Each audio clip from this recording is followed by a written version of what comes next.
and welcome back to my channel and welcome back to my wedding series. In today's video, I wanted to talk all about engagement photos. If you guys have been following my wedding series, then you would already know that Matt and I actually got a second engagement shoot done, which probably sounds a little bit dramatic, but I am so happy that we did it, and I wanted to share with you guys my tips that I kind of learned the first and second time around, so that those of you who are getting your engagement photos done in the future know a little bit more than I did when we went.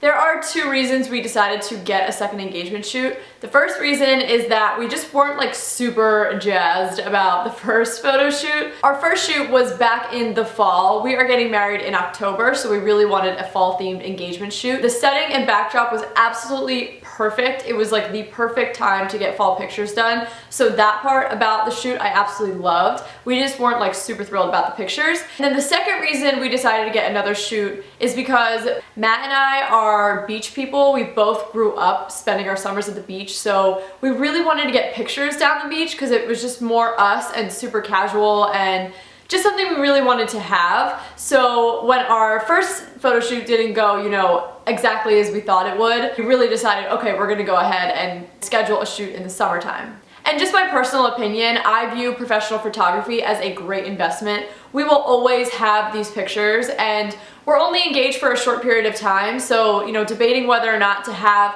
another, you know, collection of professional photos to kind of capture this really special time in our lives was a no-brainer for us. But that being said, I want to give you guys all of the tips I learned from my first go around that I wish I would have known then, because I think the photo shoot would have went a lot better, or at least would have came out more as I was envisioning it. Go into the chapel and wear. My very first tip for you guys is pick out your outfits in advance. This may seem kind of silly and some people may not really care what they wear too much, but in my experience, I wish I would have thought about it a lot sooner and been able to really plan out like really cute outfits that I enjoyed wearing. I was really busy with a brand new job right when our photo shoot happened, so I pretty much just threw a couple outfits together, and looking back at my pictures, I really wish I would have taken a little bit more time and thought about it a little bit more just so they would have turned out that much cuter, because I just like didn't really love what I was wearing. I was kind of like, why did you wear that? Definitely think about it ahead of time, especially if you want to somewhat coordinate what you and your fiance are wearing. Obviously you don't want to be like too matchy-matchy. Just making sure to have like some nice color coordination, colors that really flow together and balance each other out is a great idea. It looks great in the pictures. So definitely just think about that a little bit ahead of time. My second tip kind of goes off the first, and it is give yourself plenty of time on the day of the shoot. When we got our first shoot done, I literally hopped in the car from work, sped to the park where we were going, and was like fixing my makeup at red lights. Which, yes, I made it on time and we weren't late. However, when I got out of the car, I was like flustered and stressed out and like, oh my god, I can't believe I made it here on time. That was like really intense. I wish I didn't do that. And so it took me like 10 to 20 minutes to like come down from that and really relax into the pictures. But I can tell in like our first big set of pictures that we took when we first got there, I don't seem very relaxed, I don't seem very comfortable, and I really regret that because those were some of the most beautiful pictures I think we took the whole night, just with the backdrop that we were on. And I wish that we were a little more relaxed and calm, and it would have just, our pictures would have came out a lot more natural looking. Obviously give yourself plenty of time to get there, give yourself plenty of time to get ready. If I could have, I would have taken a half day. Some people may not get ready nearly as long as I would. I really wanted to get like glammed up for it, but I was in a brand new job and I couldn't take a half day. We were also just really in a time crunch because we wanted to make sure we were getting pictures right as the sun was going down, and then generally we were in a time crunch because we wanted to get pictures where the leaves were like at their peak changing in the fall. It just wasn't as ideal as I envisioned it would be, and I wish that I had worked a little harder to rearrange or get a better time or a better day to do it, but I really was just kind of like, okay, that's the day you can do it, like that works for us. But really it didn't work for us, and it kind of came across in our pictures. My next tip is to really research what kind of pictures you like and what kind of pictures you want to recreate as far as positioning with your fiance and stuff like that. So peruse through Pinterest or Google and just start collecting some different pictures that you like, you think are cute, and that you would like to have you know, of you and your fiance. And then once you have this list of photos, be vocal about them in your photo shoot. I didn't do this at all in our first photo session, and I wish that I had. I pretty much just let them go, let them do their thing. I did not say a peep until like the last 5 minutes of the photo shoot, and I asked like, okay, can we do a picture where Matt's like holding me up in the air? And those ended up being like our favorite pictures out of the entire bunch. Is what we use for our save the date. So I wish, you know, I had been more vocal saying like, okay, like can we do this? Can we do that? And of course, every photographer has their own style. That's something you should be looking into and researching and making sure that you like before you even book the photographer.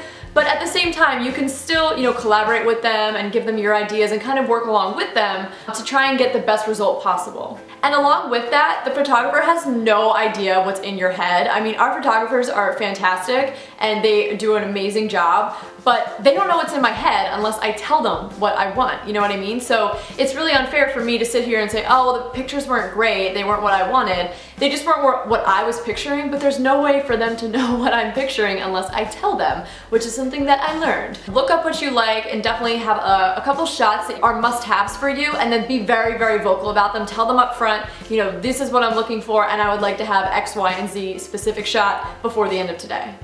My next tip is stay true to who you are as a couple. This may sound weird, but I think it's very important. For example, in our first photo shoot, probably like for sure over 50%, probably more like 75% of our pictures were Matt and I kissing, which is great. They make for very cute photos, but Matt and I are not like very PDA people whatsoever. I mean, in public, we're more just like buddies. Like we're not like making out all over the place and like really touchy-feely. It's just not us. Nothing against couples that are like that. It's not comfortable for us. It's not what we do. So when we're getting all these pictures back and I'm like, oh my God, there's so much for us kissing. I would have much rather had like, you know, half of our pictures more of us candidly laughing and talking and just kind of like being goofy with each other and smiling, because that's what we do all the time. Like all day long, we're just kind of hanging out and being goofy and making each other laugh, and like that's what we do. That's our MO as a couple. So make sure you're vocal about that up front as well. You know, if you want more pictures that are, you know, romantic and sexy and serious and like modelly, or do you want something that's more like candid and casual and fun, playful, those kinds of things? I definitely would have wished that we had gotten pictures that were more towards the latter, but we did get more like kissy romantic pictures, which are still beautiful. I just don't need like hundreds of pictures of us kissing. A few would have been just fine. I would have rather had a lot more pictures of us just candidly laughing and talking and just doing what we normally do. My second to last tip would be to make sure that you're getting the rights to your photos. In our first engagement shoot, we got the rights to all of the photos. We literally got every single photo that they took on a little memory stick they sent to us. We had all the digital copies to do whatever we wanted with them. In our second engagement shoot, we unfortunately do not have the rights to any of the photos. We can view them in an online gallery and then we can like order them as prints from that website, but we don't have any digital copies whatsoever. And honestly, I'm upset about it. We spent a lot of money on the pictures and I wish that I had picked that up in the contract that no, you're not getting the rights to these. I just, like an idiot, assumed, oh, like that first photographer did it, so they probably all do that. That's probably like the norm these days because no one gives prints anymore. They just give you all the digital copies. But that was not the case. So yes, we can view them online, but they have her watermark on them and they're not like the HD quality pictures. Like they're all slightly blurry, like if you were to screenshot them or anything and try and get a digital copy. So yeah, I'm bummed about that big time, especially because I'm obsessed with the photos we got in our second shoot. They turned out amazing and I don't have them, and the only way for me to get them is to get them in print form, which is like kind of irrelevant for me. I'd rather have the digital copies. So definitely make sure that you're getting the rights to your photos. And my very last tip for you guys is just to have fun with it and get comfortable as fast as you possibly can. When you get these shoots done, you have a limited time. It's usually probably just an hour, which sounds like a long time to be just taking picture after picture, but it goes by so quickly. You have to get comfortable with the fact that there's going to be like at least one other person there taking a picture of you when you're kissing or maybe trying to be a little more intimate or something like that. Like I said before, it took us like a good 10 to 20 minutes to really like relax and settle in our first engagement shoot, and it comes across in the pictures. We just don't look like we're having as much fun. We look like we're thinking about it. We look like we're trying too hard to make each other laugh. I wish that we had just really gotten relaxed and comfortable from the beginning, because it would have just made for a much better set of photos. So that's definitely an important tip the more fun you're having and the more comfortable you are during the session, your photos will just turn out that much better.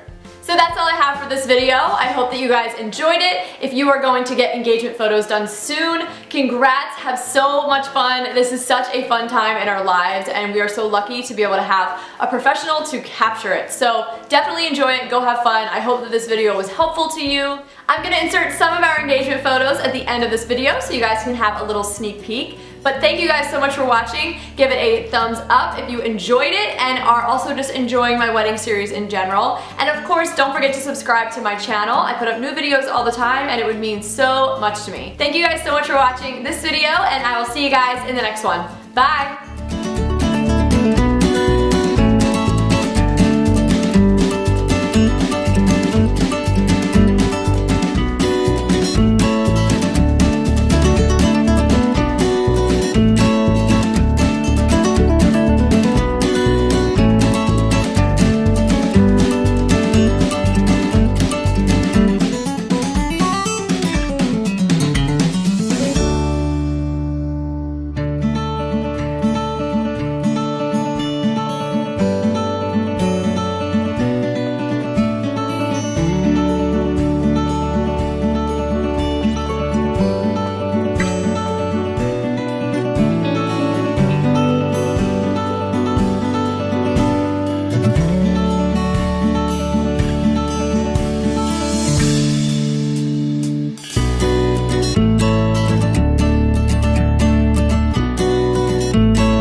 So I'm going to be sharing with you my top 3 tips to get started with running. Whether you are a complete beginner, you've never run before in your life, or you are someone who has kind of dabbled in running, but maybe